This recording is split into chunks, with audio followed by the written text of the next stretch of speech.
If you could live green, would you? I'm Nick Fedorov, host of Things Green, where we introduce nuggets of green lifestyle from gardening, upcycling, answering your questions, sustainability, even discussing environmental issues. You can become more confident in making the right decisions for you and your family. So come along as we are Things Green.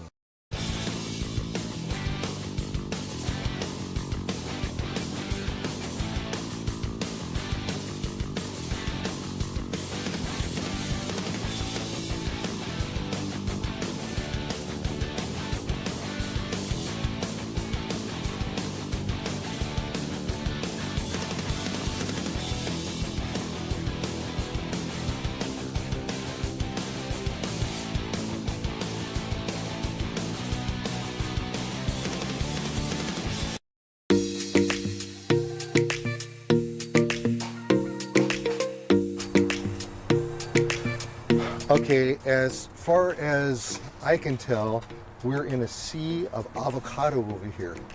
You grow a lot of avocado, don't you? Yeah, I have a lot of varieties. Yeah. You know, when I first got into this business, I was familiar with 3 or 4 types of avocado. That's me.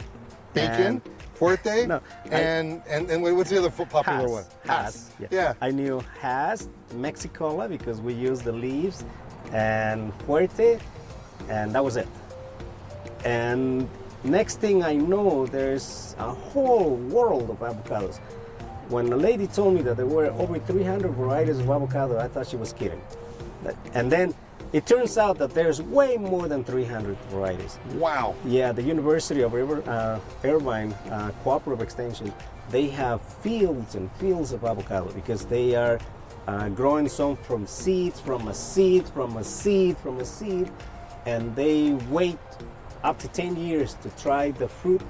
If it's good, it's a keeper. If it's not good, it's a goner. Get rid of it. Yeah. Yeah, so that's wild. how long it takes to actually have one avocado grown from seed. Okay, so how do you keep them all straight? How do you know what is what? That doesn't make any sense to me. They all look the same. Huh? They do look They all the look same. the same. Well, they're marked. So like this one here is gem. You know what those letters stand for? Gray Edward Martin. Okay. So Gray Edward Martin, it's a guy who that's his variety. They name it after him. He's an avocado expert. So he worked with the University of Riverside for so long, and they wanted to name one avocado after him. So this is named after him. So Gray Edward Martin. Such a great man, great friend. I've learned so much from him when it comes to avocados. He was here last year and he gave me a lot of advices on how to keep these avocados going. So I really appreciate his help. You know, I've been having so much help from professionals like you, like him, and I got a lot of mentors, and I got to thank you on camera. I want to thank you for all you do for us. You've been here many times, and every time I have a question, you don't hesitate to answer it. You're not, you're not charging me for your consultation I get from you. So thank you. You're a very good friend of me, and you're a very good friend of the show. So you are very welcome. Thank you very much. Thank you so much. This guy's got a heart of gold. You know what? He bleeds gold because he's got a heart of gold. That's what's really cool about him. Okay, so this avocado right here, before I break out in a tear right now because of all your sappy thank you stuff, this one right here is like an ancient variety, isn't it? Yeah, this variety here is actually from the Esterina. Well, actually, not Esterina. They called it Esterina because it's named after a lady. And I have the story about this avocado. There's actually a book written about this avocado. This guy used to grow avocados in Culver City, so he had about 50 acres of avocados in Culver City when there were no houses. There were only 3 houses in Culver City. That was his, I think it was one of another relative, and the guy who maintained the whole avocado growth. So there's some avocados that are still there, and the daughters of this, I forgot his name, I'm sorry, you're gonna see this, I forgot his name. So they asked me if I could graft them because the trees are still there. They're over, these trees were planted in 1940, 1945. So they've been there for many years, and they wanted to preserve these trees because little by little they've been cutting it down, and because they're getting too old and some of them were sick. So she wanted me to preserve these trees. So we did some grafts. So some of them will have names and some of them will have numbers. So this is the number of the house. This is the street house number where this avocado is. So it's 10744, and there's another one which is B. So there's then A, which is the first three that we went to see. Then there's a B, and there's a C, and there's a D. And so we were able to graft quite a few of those. And these daughters of this guy, they wanted to keep the memory going. So I went and got some branches from the trees, branches that were like this big. Really? And we grafted into these seedlings that I have here. And as you can see, they're growing. They're growing. working. So some of them will have A, some of them will have B, some of them will have C, and some of them will have numbers only. So there were only 5 trees left out of those 50 acres that were planted at one point. So these trees, they have very beautiful history behind it. That is pretty amazing. In the world of heirloom vegetables, it becomes an heirloom after 50 years. Oh, wow. And so this could be true to seed. Yeah, this could be true to seed. That's Well, it just takes too long to fruit. It could take anywhere between 5 to 12 years before you see a fruit from a seedling. And do we know what the fruit looks like on this yet? Or? She has she a have picture. picture? Yes, on the history of the avocado, there's actually a picture of it, and there's raised tree, and there's all the information that needed to be known about this avocado. So I have it. I'll share with you when I get a minute. Okay, so I understand you actually have a favorite in here. I don't have it here, Oh, it's unfortunately. not here? I sold them all. Oh, man. I should have kept one for myself. John Boy's. I like jam. I have 10 favorites. 10 favorites. So one is jam. The other one is Charwell, Lamb has, Carmen has Fuerte, Pinkerton, Naval, Reed, and there's another one that I can't remember right now. There's so many of them that are absolutely delicious. They're very high in oil content, and they're very flavorful. And the pit's small, fruit's big, so there's a lot of meat in each avocado. There's some avocados that they're big, but the pit's so big, and what's inside is very watery. And we don't have anything that is watery. I don't care for the watery ones. I like that nice solid But some meat. cultures use the watery one for smoothies Oh. and desserts and ice cream, For the record, there's no way that I'm going to have any kind of ice cream that's made out of avocado. Well, how about made out of garlic? Absolutely not. Have you ever had that before? Yes, but I regretted it right away. In Gilmore, I can't believe they actually do that kind of stuff. I've driven so many times through those little stores, the fruit stands, and they advertise the ice cream, and one day, curiosity killed the cat. Ah, I yes. went out there and got one ice cream, and as soon as I got it, no. Yeah. So, Okay, so I see a lot of things that are going on here. You've got the LH, you've got, I don't know what that means, LH. LH stands for Lamb Has. Lamb has, So okay. it's one really delicious avocado. It's larger fruit than Has, and to me, better than Has. But if I say that on the record, then I get so many people complaining. Yeah, people get really passionate about their avocados, don't they? Yeah, one time I said that it was better than, that Carmen Has was better than Has, and I got a whole bunch of people like, how can you say that? Okay. I said my personal opinion. Yeah. I always say my personal opinion. I guess it all got to do with the tasting buds, or what is it? Yeah, I guess, your palate. Okay, so I see someone doesn't know how to spell over here. Right? Well, there is an avocado called Helen with one L. And there is a Helen with 2 L's. So Helen's with 2 L's came out of Santa Monica. It was developed in Santa Monica. It was named after Helen. And this is actually an avocado that it's really delicious in comparison with the one with 1 L. So I had a lady coming to do a workshop on avocados here at the nursery, and she said, don't even think about growing Helen with 1 L. Really? But focus on growing Helen with 2 L's. Did she say that's my personal opinion? No, or did she not. was just she was adamant about She it. was very, very specific about it. And I've been getting a lot of opinions that Helen with 1 L, it's not good. It's not tasty, it's not buttery. So we try not to get that here at the nursery, so we only focus on Helen with 2 L's. Sorry, Helen with 1 L. Yeah, It's just that the way that works, huh? We grafted a lot of avocados in 1 gallon. Yeah, I was noting. Yeah, I'm glad you mentioned that because all of these little itty bitty avocados are, of course, are going to turn into big trees. None of these are dwarfs, right? None of them are dwarfs. Okay, so Actually, I'll take it back. There's a few of them here that are little cado. So little cados are dwarfs. So there's going to be some here that are little cado. is that pretty much the only dwarf avocado that's around? There's Words, there's Holiday, and Gem. Actually, believe it or not, Gem only grows 15 feet. Oh. And when I tell people 15 feet, that's huge. Yeah, in comparison to the Fuerte that grows 50. So 50 compared to 15 makes it look like a miniature. Yeah. So, and of course, pruning is very important. You have to trim your avocados, all your fruit trees, at least once a year. Peaches, nectarines, and all those stone fruits, you can trim it twice a year, summer and winter, but avocados at least once a year. Citrus, avocados, you trim them Encourages that growth, Yeah, encourages the I watched a fruiting. video where you were talking about some citrus where the top branches got sunburned, and you recommended not to prune it now. Wait until it gets cooler, because if they get pruned now, they're going to get burned again. Yeah. Right? The new growth will get pruned again.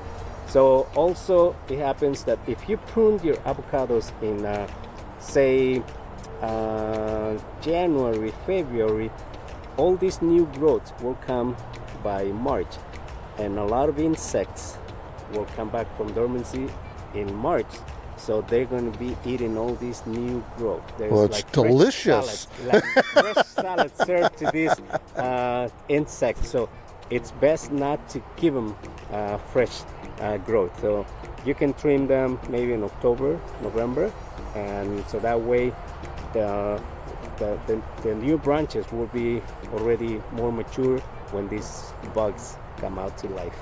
You know, it's really interesting. I'm actually glad that you brought that up. That particular post that you were talking about has actually stirred a lot of controversy. Really a lot of controversy. And you know what? In a perfect world, if we were able to take our trees and take the trees and to protect them, you know, put, like here, we've got this shade cloth right here. So we've got this shade cloth right here. It's nice and cool in here right now. And you can throw something like this over those trees to help protect them from frost. You can protect them from sunburn. You know, we've had some just killer heat, and that's what's damaged. You know, so between frost and heat, I'll tell you, it's like it's a no-win situation. But if you pay attention to the weather, you pay attention to the weather people with how they're saying what they're saying, when you know this is coming. If you are able to throw something over the plants, you could protect your plants from those kind of harsh conditions. And also by painting them. There is a clay paint, and there's this powder made out of clay, so it's an organic clay that you can make a mixture and paint your trees, so it protects it from being sunburned. Yeah. And it reflects the heat also. So a lot of people say that you can use water-based paint. I tried it, and it made a mess. Yeah. It made a mess. I think my boots are still painted. So the clay, it's called Surround PW, that you can get in Amazon. Unfortunately, there's no other source selling it, and it's not that cheap. But that's one of the best products that you can use to paint your avocados, your citrus. And the reason why I'm saying this is that just on the inside of the bark is something called the phloem. And the phloem is where the juices of the plant are running up and down the plant, taking the nutrients, taking the moisture, taking the water that's coming from the roots up and down it. Now, believe it or not, he says sunburn. Sunburn is a real thing, and if the branches of your plants get sunburned, then the phloem, the juices can't. It stops, and the plant could die. So this is just another technique here, and this is the techniques that the pros use. So you know, we got to listen to what they're doing. Definitely. Like I said, I've learned a lot of things from pros and a lot of people that are not selfish. They're willing to share all this information, valuable information, and then I share it to the consumers. Because if they're successful growing their trees, you know, eventually they bring customers to us. Yeah. Because they will trust that we are doing the best we can to keep those trees, you know, going. Okay, so you had a little stick in your hand, and what were you going to do with that stick? This is an avocado, has avocado scion wood. So this is called a scion wood. So I cut this from a mature tree that it's ready to produce fruit. So I can graft this into a seedling. This is grown from a seed. We got the avocado pit, and we planted it. It's been a year and a half since we planted those seeds. Now they're ready to be used as rootstock. Okay, so that's the scion. The rootstock is the part that's going to root off of that pit. And do we have any examples over here to show somebody what one looks successful? One. So in the perfect world, I would get a rootstock that matches my scion wood. So that would be it. That would be about the size of the scion wood. So I'm going to go to my grafting station, and I'm going to... Whoa! What did you just do? What are you thinking? I just got the You just decapitated it. So I can put it Okay, on but look top at. of it. Okay, so look at. I'm going to tell you right now. That ain't working, buddy. That's So we have to use some glue. No, Okay. actually a tape. a tape. A tape. So we're gonna glue this. Okay, where's the station at? We're gonna be Oh, working back there. Gonna We're work. gonna have to do a little walking. Okay, so we're gonna walk down. That's okay. We're walking through like a botanical garden over here right now. There's just so much to see and to do and to look at. And so much to do too. Yeah, well, that's the nature of the beast. So you've got these cycads that are over here. You've got aloe vera. Oh yeah, yeah, yeah. Well, check this out. You got a ton of this. Yeah. This is like the happening thing right now in the world of plants, isn't it? Well, right now a lot of people are looking for this plant because they like to drink the tea.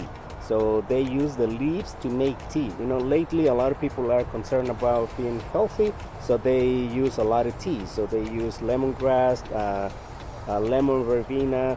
They use the Justicia brandigiana. They use the soursop. There's many leaves that are used. Oh, this isn't soursop? This is soursop. It is soursop. It is soursop. Okay. So if you want to keep the plant to produce fruit, it will take probably 8 years before they actually produce fruit, and you have to protect it in the winter. We have it here under this protected Conditions. greenhouse because in winter, when it gets too cold, they can die. So I took a leaf that's a little wonky here. Yeah. But yeah. Yeah. It's not like lemongrass. So it doesn't taste that good, but supposedly, according to Google, it really helps your system. Because all this information comes from Google. So There's a lot of I'm not inventing it. So- It comes out of Wikipedia. So it's Google. buyer beware and be careful if you're going to eat it. Yeah, a lot of people say don't believe everything you read. Well, Yeah. there's a lot of information posted there that can be actually used to get more, more information about it. I can't really say that it's poisonous because we haven't died. I had the tea. I don't know. I'm feeling a little wobbly right now. Okay, so this is my station. this is your grafting station. Well, I'm going to graft it here because it's nice and cool. Okay. I have my medical. I asked my wife to bring me my grafting tape, but she got me a different one. That's actually not the one I need. Let's see. I think he goes fishing more than he does any kind of grafting. That looks like a fishing box, not a grafting box. I do the same thing. I actually have a makeup box that I have because you have a whole bunch of containers in the makeup thing. So I put all of our little fittings and things like that that are necessary for. I think I'm gonna not do this because she didn't bring me the grafting tape. Oh, there's no grafting tape. Well, I'll tell you what. Why don't you show us the cut?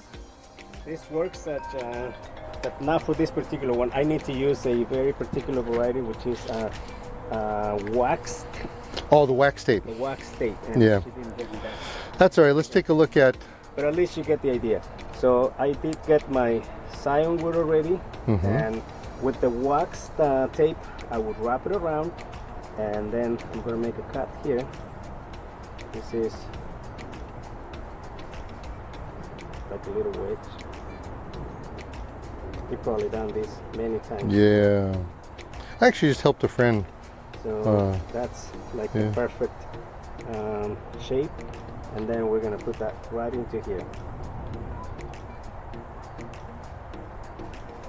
And once it's there, I also use two pieces of the wax tape. So this has to match, the cambium layer has to match. From the sign wood to the rootstock has to really match. So it will work there. Believe it or not, it will work there since it's going to be kept in a very nice cool place. It will work there. So now we're just going to wrap this around and this will become one. The top part and the bottom part will become one. They're going to be married forever. And how many years will it take before this one fruits? The fruit, 2 years. 2 years? Yeah, 2 years. Okay. If it grows fast, if the graft takes, in 2 years they're going to be producing fruit. But sometimes, you know, grafts fail. And sometimes it's not that it's not done right. When the guys are watering, they hit the sign with the watering. Oh, it knocks them off. Shower, and they move it. Oh. And that's pretty much it. So that's a graft right there. Nice. So usually I put a little plastic bag on top, like this sandwich bag. I call the greenhouse, the portable greenhouse, and that's it. So Very good. if I had a greenhouse, I'd put it in a greenhouse. But since I don't have a greenhouse right now, I just put the portable greenhouse. Okay, so I think we have around 10 seconds left. Okay. And I'd like to go over there and I want to show somebody how to do pollination real quick, okay? So let's go over to that plant. Okay, let's go talk about the passion fruit right here. It's another passion fruit. We talked about passion fruit some other time, but now we're going to talk about this. You see how many fruits it's got? It's got a lot of fruits. Okay, And let's... Every single flower has been hand-pollinated. I have some pollen here that I collected already. So this pollen belongs to another species called Passiflora cerulea. So I collected the pollen because this plant on its own is sterile. So it will not produce fruit on its own. So we have to really apply the pollen to the stigma. These three things are the stigma. That's important, you got to make the sound. There it is. And that's all you have to do. That's all you have to do. Okay, now can you take the pollen from the same plant, from other flowers from the same plant and pollen, or does it have to come from a separate plant? The whole plant is sterile. Okay. So those, I tried many times. I tried different varieties, and the only one that worked was the Passiflora cerulea. That grows everywhere. It grows in abandoned alleys or.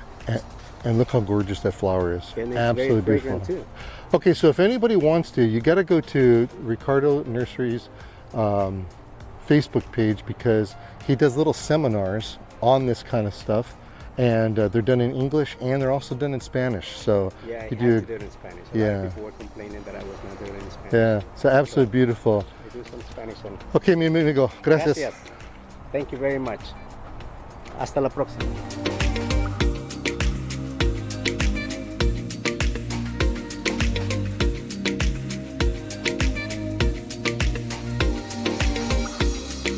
Thanks for joining me on another excursion of Things Green. Our goal is to educate, inform, and entertain so you can become exposed to a green lifestyle inside and outside of the home and community, all on your terms. Join me next time right here as we help you with Things Green.